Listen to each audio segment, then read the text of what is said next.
In a presidency replete with accomplishments, George H.W. Bush achieved his most profound success, navigating the world's sole superpower through a minefield of near-perpetual global threats. He had a great analytical mind, and he was calm and patient. He didn't rush to decisions. He would pause. Professor Richard Sindelar teaches foreign affairs at St. Thomas University and calls Bush the last great Cold Warrior. When the Soviet Union really began to unravel and the wall came down during his presidency, he didn't rush in to suddenly change things in Eastern Europe. He said, let's take it a step at a time, be careful, make the right moves, and he almost always made the right move. Budding democracy and nonviolent stability proved the dividends. He was the one who made that transition from the Cold War to a warmer peace, and he made it all work.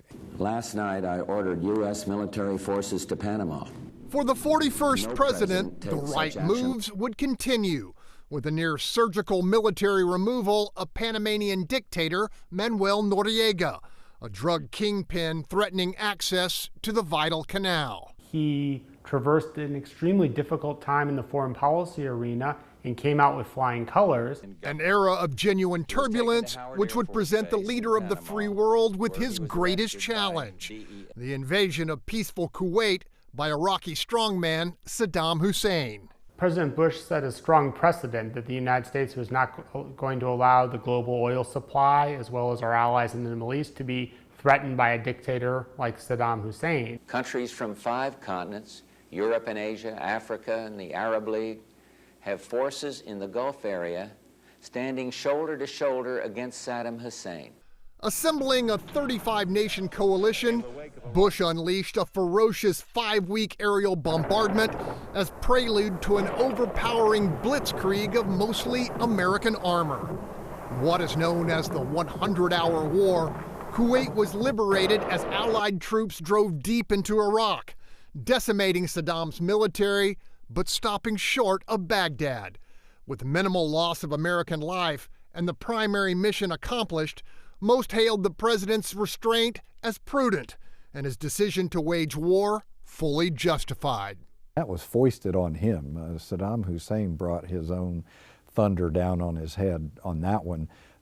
He had to do that. You couldn't let the Saudis fall, and you certainly couldn't let stand a blatant intervention and takeover of a whole country. At the Gulf War's conclusion, Bush's approval rating reached an unprecedented 90%, a level of popularity constructed on his mastery of foreign affairs, but later diminished by an economic downturn, which far too many voters blamed on the president's lack of domestic leadership.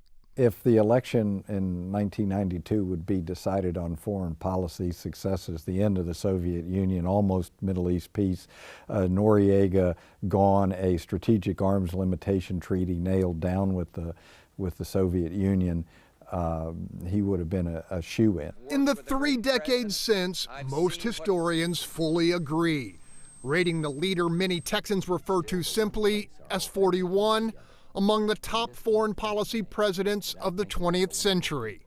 Worthy praise for a statesman who often shared his heartfelt ambition to make kinder the face of the nation and gentler the face of the world. Greg Grugan, Fox 26 News.